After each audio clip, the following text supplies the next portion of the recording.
G'day friends, welcome to today's video. It's a tutorial.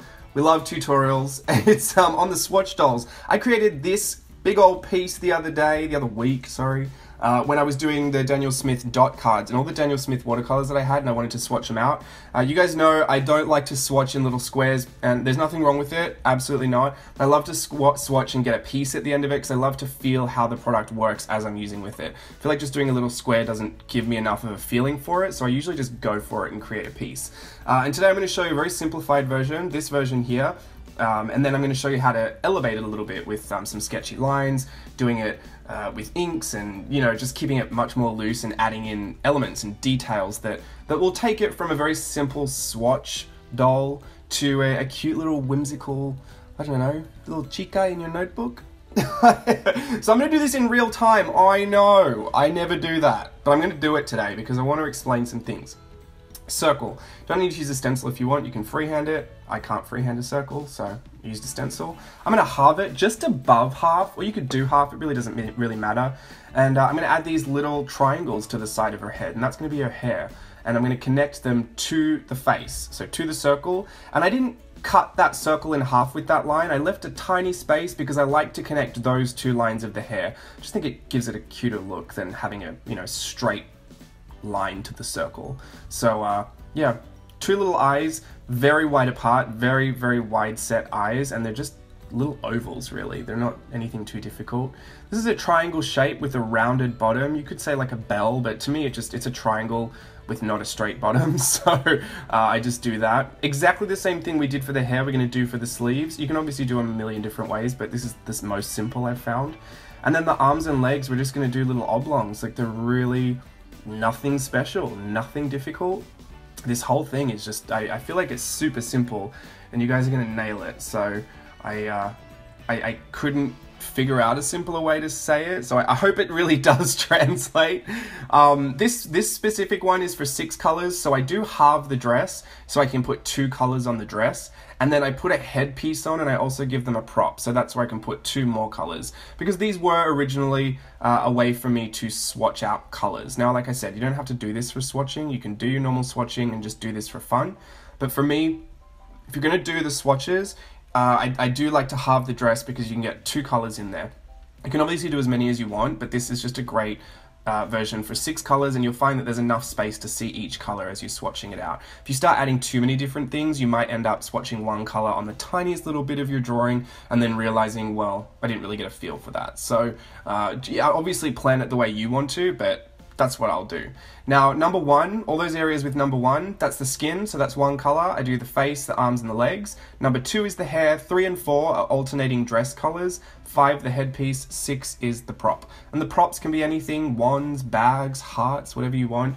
You can put a crown on her head, you can put leaves in her hair, big baubles, Mickey Mouse ears, whatever you like. But that's what I do. I do the base, and then I add a prop, a headpiece, and I halve the dress in some way, like with polka dots or maybe stripes or just straight down the middle. And this little version I'm doing over here, this is for 3 colors, and this is just the most simplified version of what I've just shown. And those 3 colors would just be the face, the arms, and the legs. They'd all be one color, the hair would be another, and the dress would be another. So take this and make of it what you will. But I just wanted to show you the most simple way to do it. And here I'm just going to show you where I put the colors. So the skin, I've done all the areas and marked number 1. Number 2 is the hair. Number 3 and 4, alternating dress colors, so I can get 2 swatches in there. Number 5 is the headpiece. And number 6 is the prop. So that's just to show you that the 6 colors do fit in there, and that the 3 on the side, that's a much simpler version. So you could do that if you wanted to color mix, maybe. Or you wanted to let the colors bleed into each other and see what they do, that might be a cute little effect. Alternatively, you don't have to use these for swatching at all. They could just be a new style of illustration for you. I feel like it's a little primitive. I feel like it's very sketchy, very loose, and very whimsical, so I think this is something that I guess a lot of art journalists would be into if you like that kind of style, because this is a very simple way to get, you know, from point A to B. It's just very generic shapes, just shape blocking. You know, like color blocking, this is just shape blocking. It's circles and triangles and curves. So this one, I'm actually just sketching in this amazing Mitsubishi pencil. It's half blue, half red. I think it's vermilion and Prussian blue. I think. It's Mitsubishi. I got it in Happy Mail last week and I'm super obsessed with it. So it's stunning. And the Mitsubishi lead, I don't know, there's just something about it that I'm obsessed.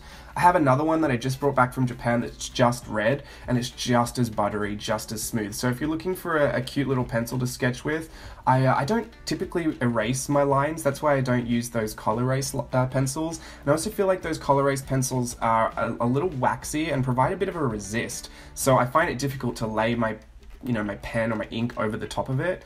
But these ones are just super duper smooth. They must be oil-based or something, I don't know, but they're amazing. And I don't rub out those lines, so it doesn't matter to me. And having the red and the blue is convenient because you can always add in, cute little red shading on the cheeks. You can add shadows in with the blues. I think that's just convenient for me. So this one I've just taken exactly the same principles as I did that I showed you on the left, and I've just given it more detail. I'm doing it with a zebra sign pen, which is just a very, very fine, hard-tipped calligraphy kind of brush pen. Very, very small brush pen. The very, very hard tip. So I do love that. I love to keep the lines very, very loose, kind of jagged. I like that feeling. I like having the illustration very, very simple so I can kind of go haywire with the coloring. I think that balance is kind of nice. If you're going to do a very, very detailed illustration, I would keep the coloring a little bit more simple. If you're going to do a super, color pooling, lots of ink splatters and all that kind of background, I would give the illustration a very, very simple look. Does that make sense? That kind of balance, that harmony we kind of look for. I'm not one to talk because I always end up adding too much anyway, but that's my motivation. So yeah, I'm just adding in little bits, wings, just details, the eyes. If you could zoom in, I'll zoom in at the end of this anyway and show you the close-ups, but the eyes are literally just little scribbles over what I already put down. There's a tiny, tiny nose and a teeny, tiny mouth, which I think is a really cute proportion. I think it's super whimsical.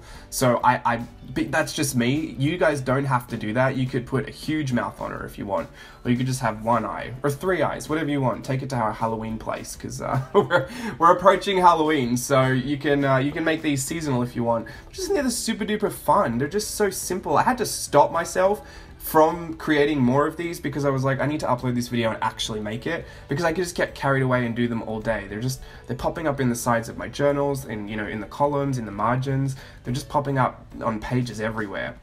And I just like it because it's a very, very simple base, and once you understand, how to get the base, you can turn it into whatever you want. And this is a bit more of a mixed media version, so there's just ink and watercolor. That ink and watercolor did something funny together. The watercolor kind of acted like a little bit of a resist to the ink, which I thought was funny. I thought they would just totally pull together and become mud, but yeah, so the Daniel Smith watercolors and the mermaid markers did something a little funny, which I'm into. And now I'm just adding in, my favorite mixed media supplies, brush pens, white pen, like white gel ink pen, the Sakura Souffle, love those, super opaque. See, that's how clear they go on. It can be such a nightmare because if you're doing it, especially doing the white highlights, you can't really see where they're going to pop out and be opaque, but I still love them.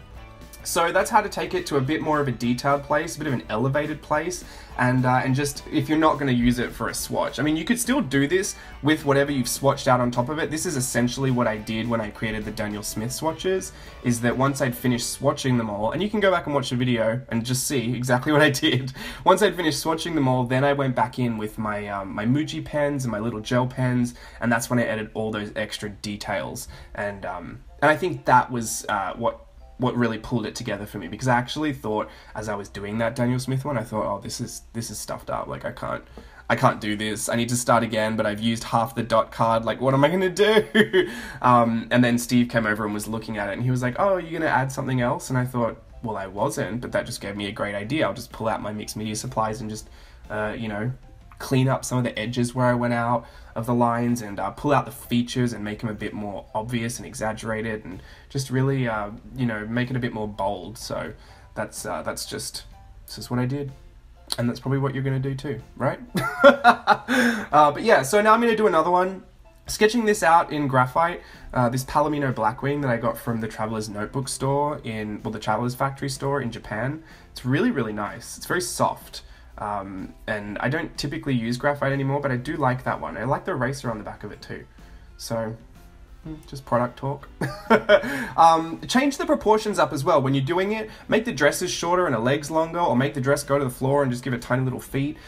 Change the shape of the sleeves, make them big circles, make them puffy, or make them tiny, or make them sleeveless. Just draw arms straight out from the side. Change the positions of things. Just play with everything. Change all of it. Once you've got it, and you'll get it pretty quickly because it's very, very simple. Once you've got it, you'll be tempted just to take it to a completely different place, and that's what I'm super excited about. So please, please, please tag me on Instagram, or pop it in the Burke Meets Creative Outlet, the Facebook group, because I really want to share some love on this one. I think you're going to enjoy it, and I think you're really going to get a feeling of what you like to do, and maybe really, really take this to a new place for yourselves. And I really want to see that. I want to see what you guys are doing so I can copy. Dead set. I put it out there so you could do it and I could get inspired right back. So please, please, please tag me on Instagram at James Luke Burke Creative, or just straight up tag me in the photo. Or if you're a little struggle to do that, please put the hashtag Swatch Dolls. Hashtag Swatch Dolls, SWATCHDOLLS. Yeah, I think I spelled that right. If I didn't, I'm super embarrassed and very sorry. But yeah, I really want to see what you guys are doing with it. So please, please, please tag Swatch Dolls, or tag me.